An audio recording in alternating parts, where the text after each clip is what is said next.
Originally, I didn't want to do another COVID-19 video, but things have happened, and there are a lot of aspects that people have asked me about on different platforms. So I kind of want to have a follow-up that is based on, a little bit more of the greater picture. So I think in the first video, which I'm going to link, up here at the top, if you click that little eye icon, you will basically figure out, what I personally think about the panic and how exaggerated it is when it comes to the actual numbers that we're facing. And I mean, of course, the story develops, so we have to see what the actual threat level is. At the moment, everything points to that the panic is not justified. But we'll look into that further. So what I do want to talk about is okay, what's going to happen from what's already going to be the outcome, right? So here are a couple of numbers so you can put that into relation. So the debt to GDP ratio in the U.S. is currently 108%. What does that mean? So that basically means that over a year of putting all the GDP into paying off debt would not cover the debt that the U.S. basically faces. That's currently 72,911 per citizen. I don't know why I made that so accurate. I mean, of course, as I say this, it's already outdated. So I'm going to give you the actual the citizen numbers. They're always like, you can give two kind of numbers here, right? So per taxpayer, that's 190K. The reason being is, of course, that, a lot of people are not taxpayers because their children, particular seniors, people below the poverty line, and, all that kind of stuff that aren't basically really paying for that. The reason why I think the citizen amount is more interesting is because that kind of more indicates like what's actually happening. So don't forget that those debts are going to be paid by future generation mainly. So the per citizen quota is more accurate in my mind, because it kind of indicates, okay, that's basically the burden that will be the tax burden on your children, for the most part at least. And then I have a couple of numbers that are, for comparison. So the war in Iraq is about 1.9 trillion. And those are not future costs, by the way. There are different calculations how you're going to look into that. So we have to pay way more as the result of this war, but this is what we paid for it. Basically for the operation itself, if you want so. And that would account to 6,300 per citizen. And the famous bank bailout in 2008, well, actually that was in 2009, but I mean the 2008 was the big crisis, was 0.7 trillion, so 700, per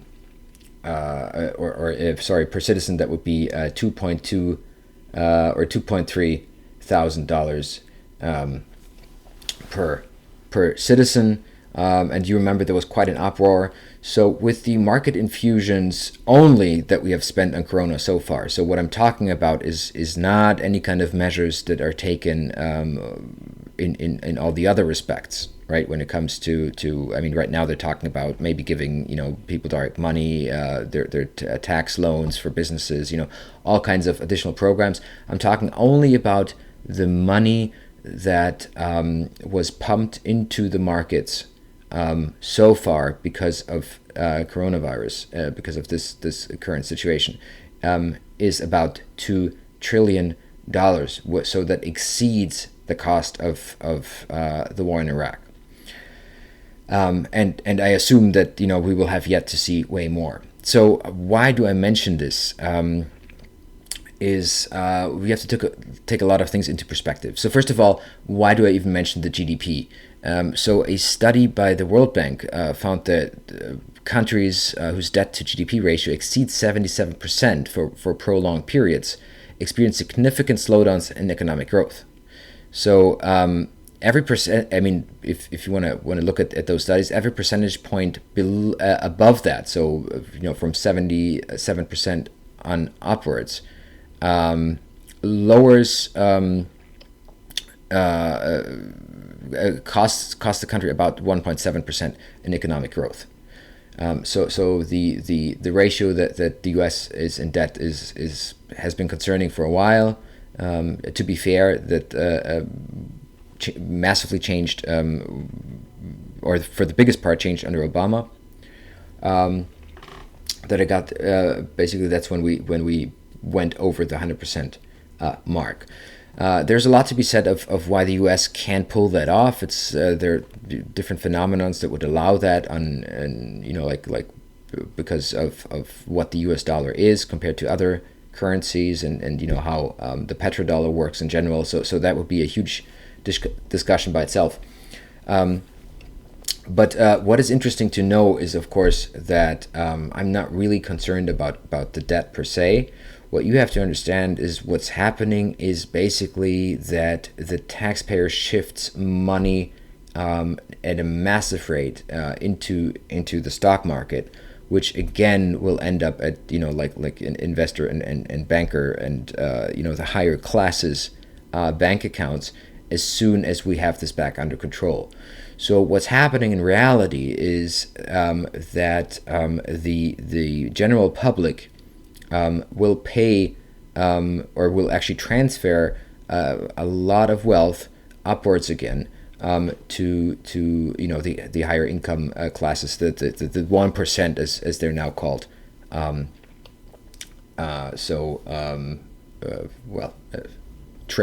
a trendy example, right? Of course, it's less than 1%. The people that will actually cash in on this are way less than 1%, but that's a different topic. So the next point basically is what does the stock market say right now? So this is basically a number from over the period of a month. So the Nasdaq Composite was pretty high at about 9,800 points. So it was quite a actually for the past 11 years. We were kind of going up quite a lot. I personally think that we also hit the perfect timing to burst a bubble, but that's a different story. And so a month later, it went down to 7,300. Now, I don't know how familiar you are with what those numbers represent, but that's a massive, massive loss, of wealth. Same with the Dow Jones from almost 30,000 points down to less than 20. We're talking about basically an amount of money that just poofed into nothing that is comparable with Black Friday. So that's almost unprecedented. I mean, to basically have such an economic downfall, and we're yet to see how expensive this is going to be for us. Now, of course, I mean, you might have heard about this. There are early winners. So, of course, the pharma industry and the insurance industry will probably, in the long run, make a lot of money with this. But I don't want to fail to mention that, even our representatives, and I'm going to name two here. One is Kelly Loeffler, Republican. She sits in the Senate from Georgia, right? So if you should be from Georgia, maybe ask her a couple questions about that, even though in that case you probably have heard about this. And Richard Burr, also Republican in North Carolina. He's actually the chairman of the Senate. And they went to a health committee meeting in January and started to massively sell off the stocks in anticipation of what happened, but did not inform any. I mean, basically, that's insider trading that happened here. So they already knew what was coming and got their money out in time. So now they can basically, if everything goes down, basically buy back and then make a shitload of money with this.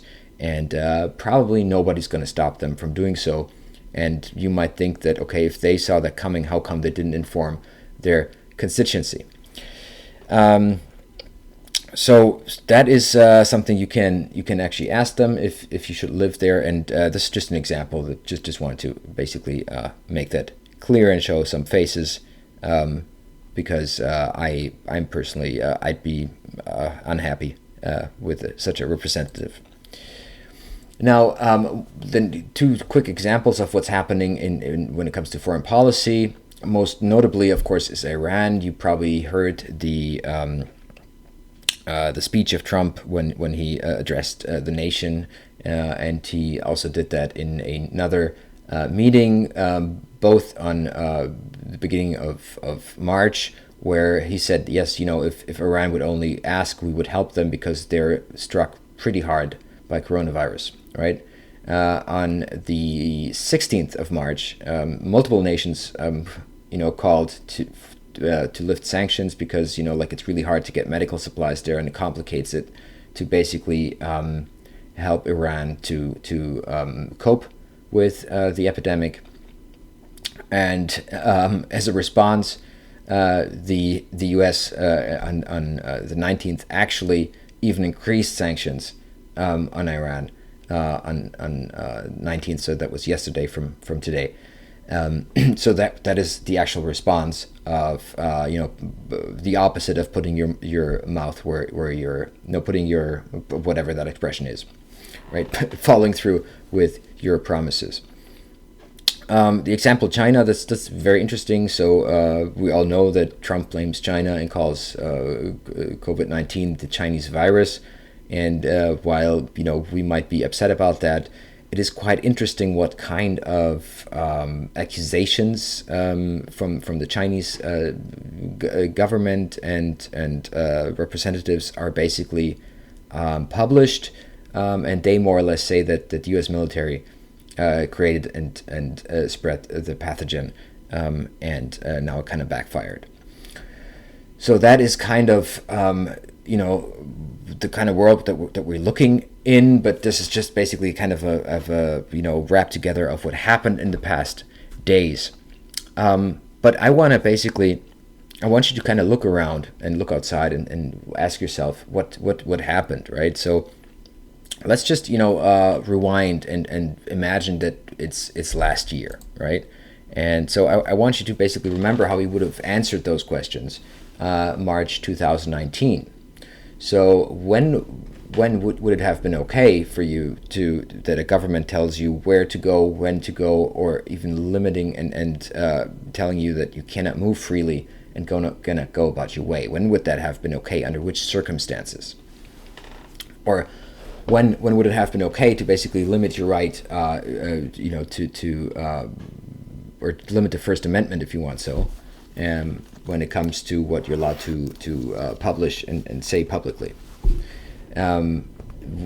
What would you have answered a year ago? Same with private markets. So if a year ago you've heard that, Governor so-and-so directed all the stores to shut down, what would you have expected to be the justification for that? What would it have needed for that to be okay? If you know that people have problems, gathering necessities, food, and so on. When would it have been okay to shut down schools and educational libraries and all of the access to information that goes along with it? When would that have been okay? And lastly, and probably quite interestingly, under which circumstances would you have started to question whether or not the votes are a representation of the actual public will? Or under which circumstances would you look at different governments and say, well, it is quite risky to cast my vote due to circumstances of different kinds.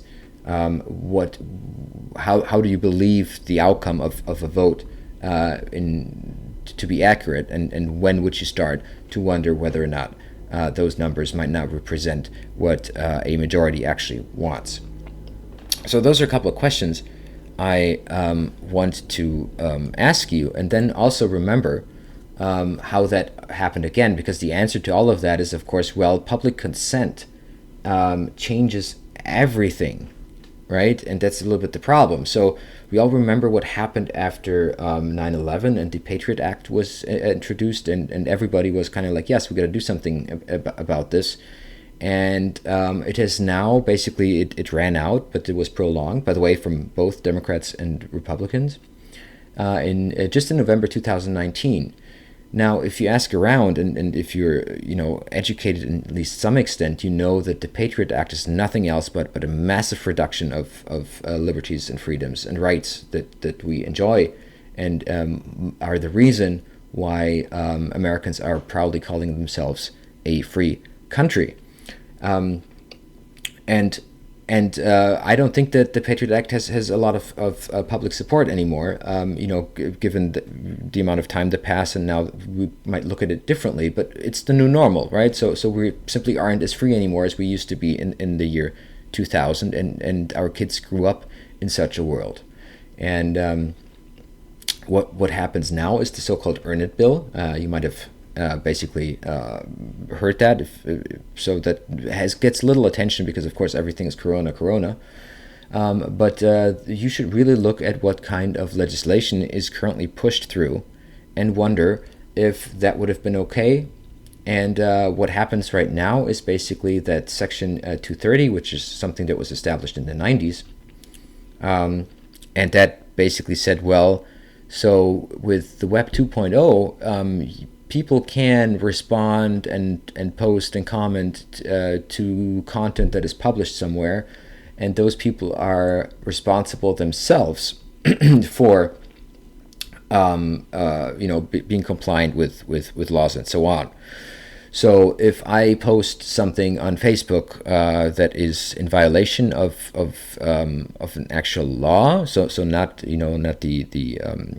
not Facebook's own terms. I mean, that's a different story, of course, but just illegal, then Facebook will shut that down. But Facebook is not responsible for that ever being online. Right? It's just responsible for reacting on it in I don't know what the restrictions are, but in a logical sense. Now, the Earn It Bill basically wants to enable complete access to anything that you would send over any kind of programmatic suppliers, any kind of data processor. And that effectively would mean the end of encryption and privacy altogether. So while, back in the days, we might be angry with Google and Facebook to, just share and enable the government access to what we to the data we produce there, they basically switched this completely around, and by now the government can basically enforce and sue and fine companies that do not do that and do not share their data with government and intelligence entities. So that is a vast intrusion in or basically the end of any kind of privacy. And if you combine that with a little bit of logic and ask yourself, okay, so if you prevent people from gathering in real life, right, which is effectively what happens right now, and by the way, again, with complete consent of the public, so any kind of gatherings, the more of, I don't know, whatever, 10 people are, like disencouraged and maybe probably enforced at a certain point. And so you cannot really exchange ideas outside of what you're presented with through the media, and you cannot really do that online either in the future without having the possibility for governments to directly address what kind of ideas you spread. So it is quite a high danger of a very, very strong shift into a totalitarian system that we're looking at right now. And people are really not aware of what kind of endangerment to our society this is, because they're so hyped up by, and also, by the way, I said that before, media caused panic that is not justified to allow the government to basically have those draconian measures. And this is something I basically want you to exchange your thoughts on. You might want to share a couple of those thoughts. You might want to talk about it on your own. But I mean, I think it's important that we have this conversation before it's too late. That's all I wanted to add. And again, thank you so much for watching. And I probably will not, talk on the subject again. I just wanted to basically send you a small update because a couple of viewers have gotten in touch with me. Thank you so much, and you enjoy your day.